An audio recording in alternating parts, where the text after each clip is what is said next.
શ્રીમદ ભગવદ્ ગીતા સાર અને એમાં 17મા અધ્યાયનો સાર ચાલી રહ્યો છે.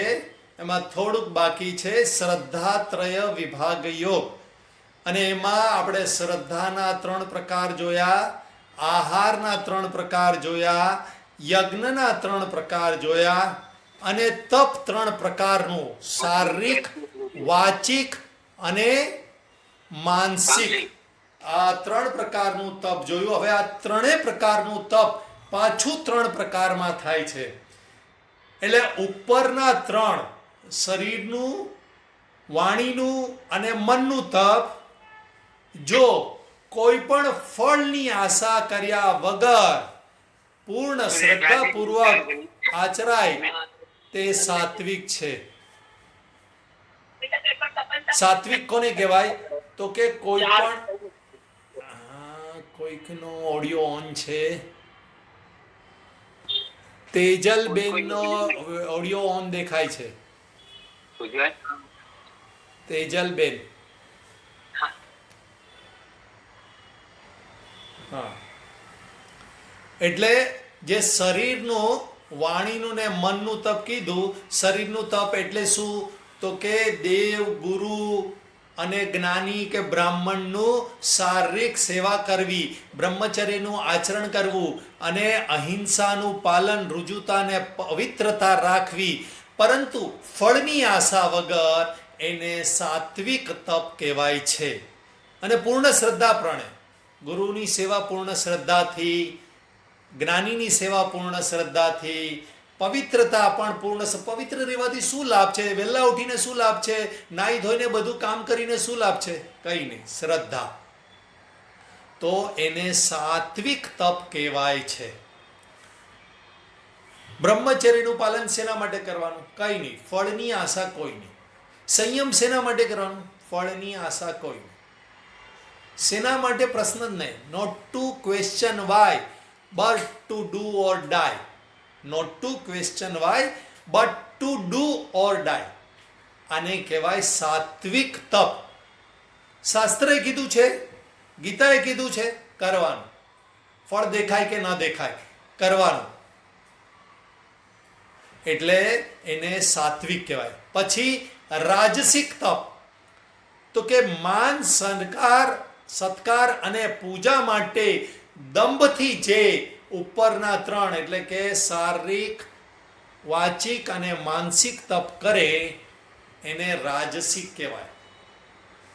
ભાઈ હું પવિત્ર શેના માટે રહું? હું ગુરુ જ્ઞાનીની સેવા શેના માટે કરું? તો કે મને માન સન્માન મળે, વેરી ગુડ, કે ગુરુ મને એની બાજુમાં બેસાડે, જ્ઞાની મારું બહુમાન કરે. પવિત્ર કેમ રહું? તો કે ઘરના વાળા લોકો મને સારો કે હા, માણસ વહેલો ઉઠીને નાહી ધોઈને તૈયાર થઈ જાય છે, બસ વખાણ કરે છે, એટલા માટે હું કરું. માન, સત્કાર કે પૂજા માટે અથવા તો દેખાડો કરવા માટે જો આ તપ કરવામાં આવે, વાણીનું તપ કે શરીરનું તપ, સત્ય બોલું છું શેના માટે? તો દેખાડો કરવા માટે. મધુર કે હિતકાર વચન કેમ કરું છું? તો કે દંભથી કરું છું. એટલે આવી રીતે વાણીનું, મનનું તપ, પ્રસન્ન સૌમ્ય ભાવ કે મૌન કેમ રહેવું છે? તો કે દંભ માટે. બહુ જ્ઞાની હોય ને, તો મેં એવું સાંભળ્યું, બહુ જ્ઞાની હોય મૌન રહેતા હોય, એટલે બસ હું મૌન રહું છું, જેથી બધા મને બહુ મોટા જ્ઞાની સમજે. સીધો જવાબ નહીં આપવાનો, નહીતર આપણી કિંમત શું રહે? આવી રીતે માનસિક વિકૃતિ પણ ઘણા બધાની અંદર હોય. એટલે આ 3 પ્રકારના તપ દંભથી, એટલે કે શરીર, વાણી કે મનનું તપ દંભને માટે કે માન સન્માન કે પૂજા માટે થઈને કરવામાં આવે તો એ રાજસિક તપ થઈ ગયું.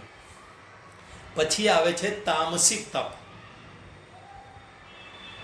શરીર, વાણી અને મનનું તપ એ મૂઢતાથી કરે, હઠથી કરે, કે અંતરાત્માને પીડીને બીજાનું અનિષ્ટ કરવાના હેતુથી કરે, તો એને તામસિક તપ કહેવામાં આવે છે.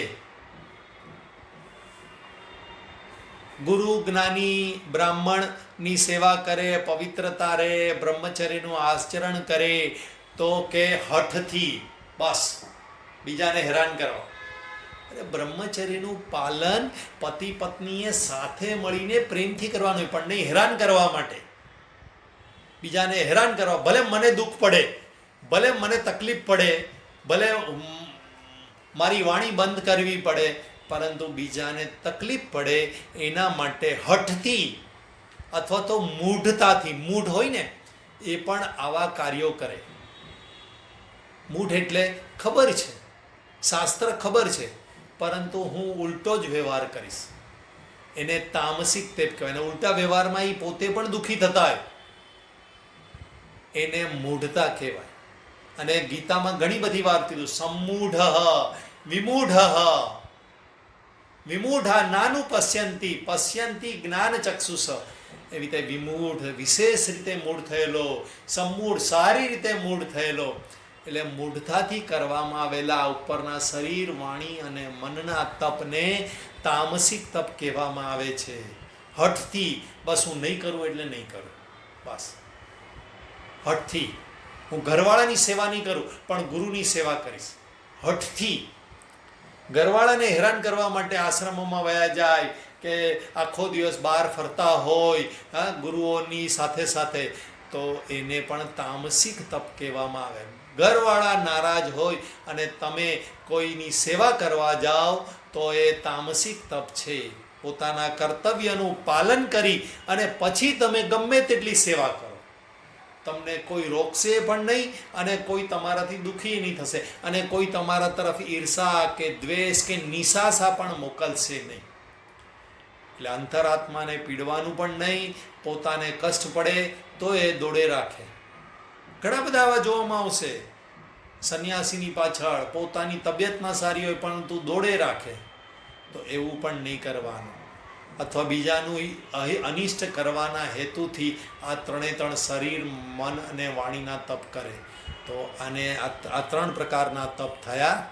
હવે આવે છે છેલ્લું દાન. આ 3 પ્રકારના તપથી માણસ કેવો છે ને એ ઓળખાય છે. આપણે ટૂંકમાં માણસની શ્રદ્ધા કેવી છે ને એના માટે આહાર, યજ્ઞ, તપ અને દાન. હવે દાનની વાત આવે છે એ જાણીએ છીએ. તપ તામસિક તાપસ છે એ જાણવા માટે નહીં, પરંતુ તામસિક તપ કરે છે એટલે એની શ્રદ્ધા છે ને એ તામસ છે. હવે આવે છે દાન. દાન પણ 3 પ્રકારનું છે. દેવું એ ધર્મ છે. એવું સમજીને પોતાના પર જેણે કશો પાડ કર્યો નથી છતાં પણ યોગ્ય પાત્રને, યોગ્ય સ્થળે, યોગ્ય સમયે જે આપવામાં આવે એને સાત્વિક દાન કહેવાય છે. મારે મારી ઇન્કમનો થોડો ભાગ આપવો જોઈએ, આ ધર્મ છે, ઉપકાર નથી કોઈના પર, આવું સમજે એ સાત્વિક છે. બીજું, આપણે આપણા ડ્રાઈવરને દાન આપીએ, આપણા વોચમેનને દાન આપીએ કે આપણી કામવાળીને દાન આપીએ, તો એણે આપણા પર કંઈક ઉપકાર કર્યો ને ખુશીથી આપણે આપીએ તો એ સામાન્ય ખુશીથી આપેલી બક્ષિસ છે, દાન નથી. દાન તો એને કહેવાય કે જેણે કોઈએ પણ મારા પર ઉપકાર નથી કર્યો અને છતાં પણ હું એને આપું, એને સાત્વિક દાન કહેવાય છે. અને આવું જ આપણા જીમમાં પણ, જીમ પરિવારમાં પણ ઘણા બધા લોકો કરે છે કે વોચમેનને કે ભાઈ એક વિંગનો વોચમેન આપણને કામ લાગતો હોય, પરંતુ એ 18 વિંગમાં, એટલે કે જેટલી પણ વિંગ હોય એટલી વિંગમાં વોચમેનને અનાજ પહોંચાડે. એ કોઈ ઉપકાર નથી કરવાનો, કામ પડતું હશે તો પોતાની વિંગના વોચમેનથી કામ પડવાનું છે, છતાંય બધાને એ દાન આપે. એવી જ રીતે બીજા પણ, આપણે અંધશાળામાં જઈને દાન આપીએ, ગરીબ બાળકોને જઈને દાન આપીએ, ગાયને જઈને ઘાસ ખવડાવીએ કે ગાયને દાન ખોરાક ખવડાવીએ, આવી ઘણી બધી પ્રવૃત્તિઓ આપણે કરીએ છીએ, તો એને સાત્વિક દાન કહેવાય. પરંતુ પ્રશંસાની, હવે બીજું, ઉપકારના બદલામાં કે ફળની આશાથી કે કચવાતા મને આપેલું દાન એ રાજસિક દાન છે. ભાઈ હું આપું છું તો એણે પણ મને આપવું જોઈએ, મેં આટલું આપ્યું તો એને મને ના આપવું જોઈએ, જેવી રીતે મેં આટલું ભગવદ્ ગીતા શીખી તો એણે પણ મારા પર કંઈક ઉપકાર કરવો જોઈએ ને. કંઈ નહીં, પૈસો નથી લેતા પણ માન સન્માન તો આપવું જોઈએ ને. આવું કોઈ બદલાની ભાવનાથી કરેલું જ્ઞાનદાન પણ આપણને રાજસિક દાની બનાવી દેતા હોય છે. એટલે ઉપકાર કે બદલા કે ફળની આશાથી અથવા કચવાતા મને પપ્પાએ કીધું છે એટલે આપવું પડે છે, એવી રીતે કચવાતા મને કે બધા ઊભા છે તો પછી આપવું પડે છે. ખરાબ લાગે, આ 2 જણ આપે ને હું ન આપું તો મારું તો નામ બગડે, પણ મને મન નથી આપવાનું. એવી રીતે કચવાતા મને અપાતું દાન એ રાજસિક દાન થઈ જાય છે. અને ત્રીજું તામસિક દાન, એટલે અયોગ્ય દેશકાળ અપાત્રને આદર સત્કાર વગર આપવામાં આવેલું દાન એ તામસિક દાન. લઈ જા, ચાલ જા, બહુ દિવસથી પાછળ પડ્યો છે ભાઈ, આપી દે તો આને અનાજ આપ થોડું, એમ ચાલ બચેલું હોય તો કંઈક આપી દો આને, રોજ માંગ કરે છે. એટલે આદર કે સત્કાર વગર કોઈને રિસ્પેક્ટ આપીને દાન આપવું જોઈએ. કારણ દાન આપનાર એ આપણને પુણ્ય કર્મ કરાવવા માટેનો નિમિત્ત બન્યો છે. બાકી આપણે બેઠા હોઈએ, આપણા બેંકમાં પૈસા હોય પરંતુ પુણ્ય ન જમા થાય, આપણા ઘરમાં પૈસાઓ પડ્યા હોય તો પુણ્ય ન જમા થાય. તો આ જે દાન લેવા આવનાર છે અથવા આપણે જેને દાન આપીએ છીએ એ આપણને પુણ્ય કરવામાં મદદરૂપ થાય છે, જેથી આપણો આ જન્મારો કે આવતો જન્મારો સુખપૂર્વક જાય. પૈસો હોય ને સુખી હોઈએ એવું જરૂરી નથી, પરંતુ આવી રીતે કોઈકના સાચા આશીર્વાદ આપણને મળ્યા હોય તો આપણે જરૂરથી સુખી થઈ જઈએ છીએ. ભલે ઓછો પૈસો છે પરંતુ સુખપૂર્વક આનંદથી ઘરમાં કોઈ જાતના કજિયા કંકાસ વગર જીવન આપણે જીવશું. એટલે અયોગ્ય દેશકાળ, આનું બહુ મોટું સાયન્સ છે, એટલે એ અત્યારે ટોપિક નથી. પણ અયોગ્ય દેશકાળ અપાત્રને, આપણે ગુંડાઓને, ખરાબ માણસોને, જે હટ્ટો કટ્ટો હોય એને દાન આપીને આપણે એને બગાડતા હોઈએ કે એને મફતનું લેવાની આદત પડી જાય તો એને અપાત્ર કહેવાય. હા, એટલે ખાસ આ તામસિક દાન નહીં કરવું. હવે અહીંયા 3 વાત આવે છે, 18મા અધ્યાયમાં પણ કન્ટિન્યુ થાય છે. યજ્ઞ દાન તપકર્મ પાવનાની મનીષિન, પાવન એટલે પવિત્ર કરે છે. તો અહીંયા આગળ સાચો અર્થ કળિયુગમાં શું છે? યજ્ઞ. આપણે તો ઘરમાં કંઈ યજ્ઞની કુંડી નથી ને યજ્ઞ યાગાદી કરતા નથી. અહીંયા બેઠેલા કોઈ નહીં કરતા હોય ને હું પણ નથી કરતો. પહેલાના જમાનામાં તો દરેક ઘરની અંદર યજ્ઞની કુંડી હતી અને સવારના નાહી ધોઈ તૈયાર થઈ અને યજ્ઞ કરવા બેસી જતા, જેથી વાતાવરણ, ઘરનું વાતાવરણ, આ પૃથ્વીનું વાતાવરણ પણ શુદ્ધ રહેતું હતું. દેવોની કૃપા રહેતી હતી યજ્ઞની અંદર. વરુણાય સ્વાહા, ઇન્દ્રાય સ્વાહા, અગ્નેય સ્વાહા, સૂર્યાય સ્વાહા, ચંદ્રાય સ્વાહા વગેરે વગેરે એમને ઉદ્દેશીને આપણે રોજ આહુતિઓ આપતા. એટલે એ રીતે એમને આહુતિ પહોંચતી. જેવી રીતે આપણે કોઈકનું નામ ભરી અને બેંકમાં પૈસા ભર્યા હોય, NEFT કર્યા હોય તો એ અમેરિકા હોય, બ્રિટન હોય, ગમે ત્યાં હોય, RTGS કે NEFT પહોંચી જાય છે. અત્યારે હવે આપણે માની શકીએ કે ભાઈ અહીંયાની બેંકમાં ભરેલા પૈસા ત્યાંની બેંકમાં મળી શકે છે. અહીંયાની પોસ્ટ ઓફિસમાં ભરેલા પૈસા મની ઓર્ડર દ્વારા બીજે જ્યાં પણ તમે મોકલો ત્યાં પહોંચી શકે છે. તો યજ્ઞ પણ સત્ય છે. આજથી 25-30 વર્ષ પહેલાં ઘણાને શંકા થતી હોય કે 50 વર્ષ પહેલાં શંકા થતી હોય, પરંતુ હવે સાયન્સે પણ પુરવાર કર્યું કે એક જગ્યાએ તમે નાખો તો બીજી જગ્યાએ એને મળી જાય. તો એવી રીતે અગ્નિમાં આપણે આહુતિ આપીએ તો એ ઇન્દ્રદેવ, સૂર્યદેવ, ચંદ્રદેવ, વાયુદેવ, વરુણદેવ આ બધાને પહોંચે જ. એટલે યજ્ઞ રોજ કરવામાં આવતું.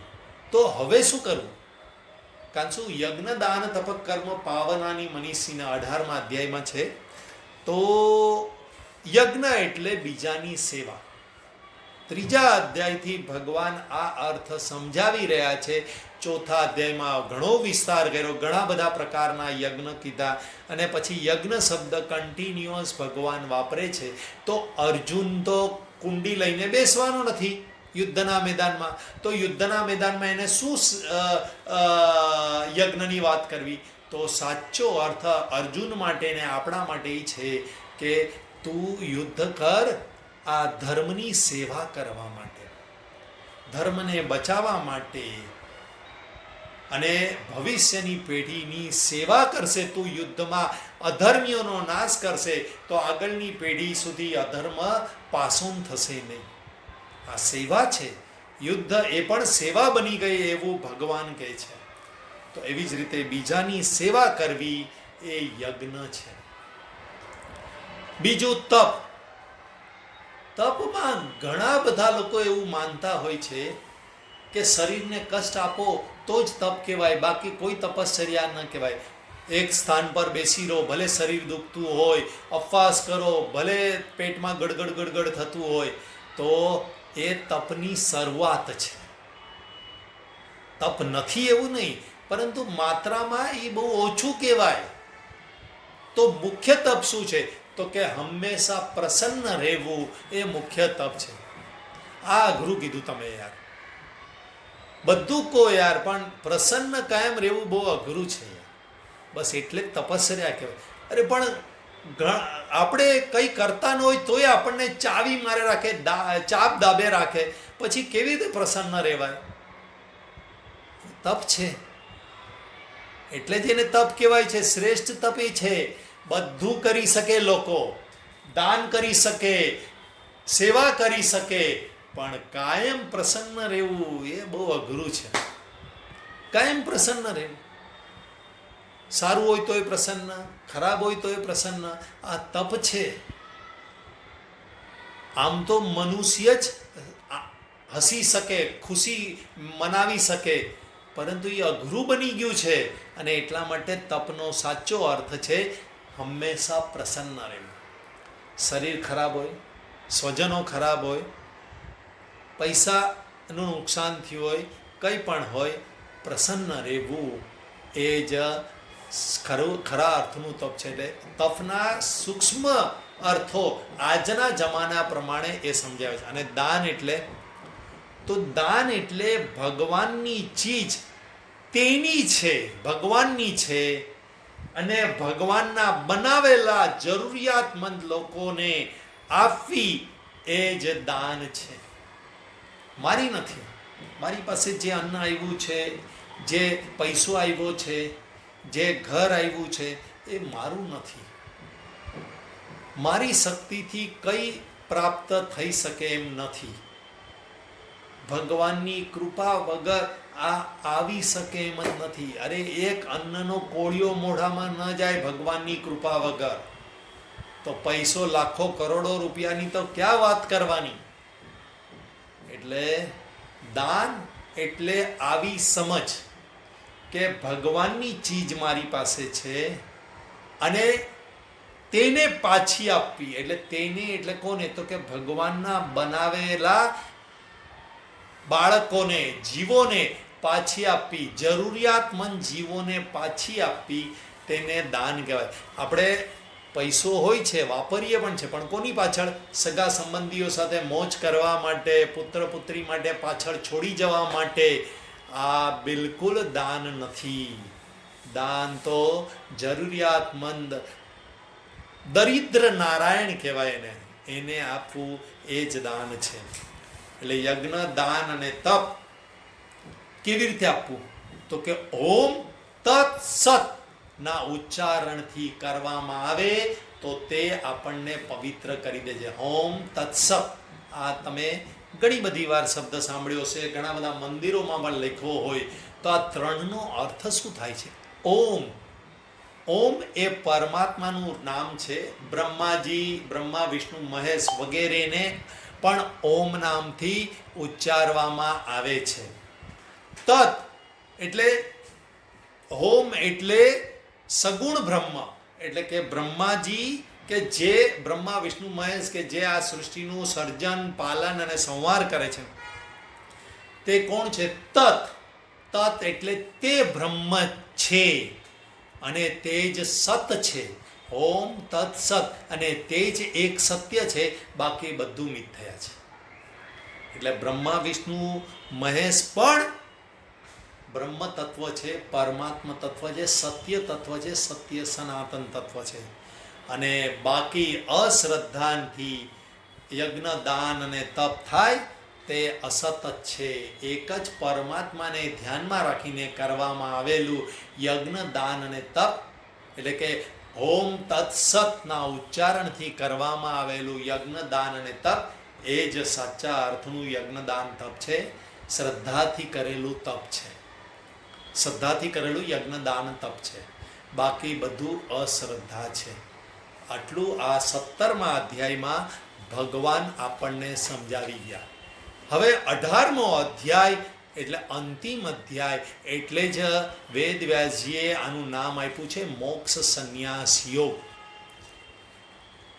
મનુષ્ય જીવનનું લક્ષ્ય છે મોક્ષ પ્રાપ્તિ, અને એ શેનાથી મળે તો કે સંન્યાસથી મળે. તો શું આપણે બધા ભગવાન નહીં પહેરીએ ત્યાં સુધી મોક્ષ નહીં મળે? તો આ સંન્યાસનો સાચો અર્થ અહીંયા સમજાવે છે. અર્જુને 3જા અધ્યાયમાં પ્રશ્ન પૂછેલો અને એના જવાબમાં ભગવાને 2 નિષ્ઠા કીધી હતી. લોકેસ્મિન દ્વિવિધા નિષ્ઠા પુરા પ્રોક્તા મયા નગ. અને તે જ નિષ્ઠાને વિસ્તારથી જાણવા માટે ફરીથી 18મા અધ્યાયમાં પ્રશ્ન પૂછે છે. ત્યારે તો ભગવાન પોતાની રીતે ઉપદેશ આપતા હતા. 2 પ્રકારની નિષ્ઠા છે, જ્ઞાન નિષ્ઠા અને કર્મનિષ્ઠા.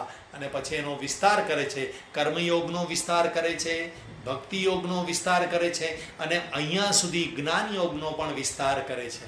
પરંતુ હજી પણ ઘણીવાર બહુ આનંદ આવ્યો હોય ને જ્ઞાન મેળવવાનો, તો અંદરથી વિચાર થાય કે હજી 2-3 પ્રશ્ન પૂછું, હજી કંઈક જ્ઞાન મળે. ભલે યુદ્ધના મેદાનમાં છે, અને છતાંય આ જ્ઞાન મેળવવાનો આનંદ લૂંટવા અર્જુન તૈયાર છે. તો આપણે બધા શું કરવા આળસ કરીએ છીએ? જ્યારે અર્જુન યુદ્ધના મેદાનમાં પણ જ્ઞાન મેળવવા 15મા અધ્યાયમાં ભગવાન સામેથી કહે છે, ભાઈ હવે મેં શાસ્ત્ર કહી દીધું, ગુહ્યતમ શાસ્ત્ર તો કહી દીધું, બરાબર છે.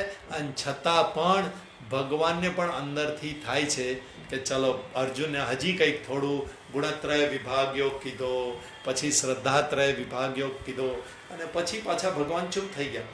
તો અહીંયા ઘડી અર્જુન ફરીથી પ્રશ્ન પૂછે છે. સંન્યાસ અને ત્યાગનું તત્વ અલગ અલગ જાણવા ઈચ્છે છે. જો અર્જુન પણ હોશિયાર છે, એકના એક શબ્દોને અલગ અલગ રીતે પ્રેઝન્ટ કરે છે. અહીંયા ઘડી સંન્યાસ અને ત્યાગની વાત કરે છે, બરાબર છે. તો સંન્યાસ એટલે જ્ઞાન નિષ્ઠા અને ત્યાગ એટલે કર્મયોગ. તો એ કેટલી બધી વાર 3જા અધ્યાયમાં પ્રશ્ન પૂછ્યો, 5મા અધ્યાયમાં પ્રશ્ન પૂછ્યો, ફરી એ પ્રશ્ન પૂછે જ રાખે છે. એટલે એ જ રીતે અહીંયા ફરીથી સંન્યાસ અને ત્યાગનું તત્વ ફરીથી વિસ્તારથી, કારણ શું આ જ્ઞાન એને ખૂબ ગમી ગયું, પરંતુ અમુક શબ્દો એના અહીંયા આગળ મનની અંદર પિનની જેમ અટકેલા હતા. સંન્યાસ એને છે ને ખટકતું હતું કે ભાઈ ભગવાન મને હજી છેલ્લો ચાન્સ છે, એમ કહી દે કે ભાઈ તું સંન્યાસ લઈ લે તો મારું કલ્યાણ થઈ જાય. એટલે સંન્યાસ સાચો શું છે ને એ જાણવા માટે થઈને અહીંયા અર્જુન એને પ્રશ્ન પૂછે છે. એટલે સંન્યાસ અને ત્યાગનો પ્રશ્ન પહેલો પૂછે છે 1લા જ શ્લોકમાં. પછી 2જા અને 3જા શ્લોકમાં ત્યાગના સંબંધમાં બીજાઓના 4 સિદ્ધાંત પણ સમજાવે છે. અહીંયા આગળ સંન્યાસ એટલે સાંખ્ય જ, અને સાંખ્ય એટલે સમ્યક ન્યાસ. સંન્યાસનો અર્થ થાય સમ્યક ન્યાસ. તો એ જ સાચા અર્થમાં અહીંયા સમજવા માંગે છે. તો અહીંયા આગળ પ્રશ્ન પૂછેલો સંન્યાસ અને ત્યાગ. તો આપણે પહેલી વસ્તુ સમજીએ કે સંન્યાસ એટલે શું. તો સંન્યાસ કોને કહેવાય એવો પેટા પ્રશ્ન હોઈ શકે, કારણ કે એને પ્રશ્ન એક જ મૂક્યો સીધો, પણ એના પેટા પ્રશ્નો ઘણા હોઈ શકે. તો કે સંન્યાસ કોને કહેવાય? તો તો 17મા શ્લોકમાં અહીંયા કહે છે કોઈ પણ કર્મમાં કર્તાપણાનો ભાવ ન હોય અને બુદ્ધિ ક્યાંય લેપાય નહીં, એને સાચો સંન્યાસ કહેવાય છે. હવે બોલો, હમણાં કીધું કે ગ્રહસ્થ ધર્મ છોડી અને ભગવા વસ્ત્ર પહેરવા એને સંન્યાસ કહેવાય છે. કીધું નથી કીધું? એનો મતલબ આપણે બધા પણ મોક્ષ સંન્યાસ યોગના અધિકારી છે. સંન્યાસ દ્વારા મોક્ષ પ્રાપ્ત કરવાના અધિકારી. તો સંન્યાસ કેવો કરવાનો છે? તો સંન્યાસનો અર્થ 17મા શ્લોકમાં એ સમજાવે છે.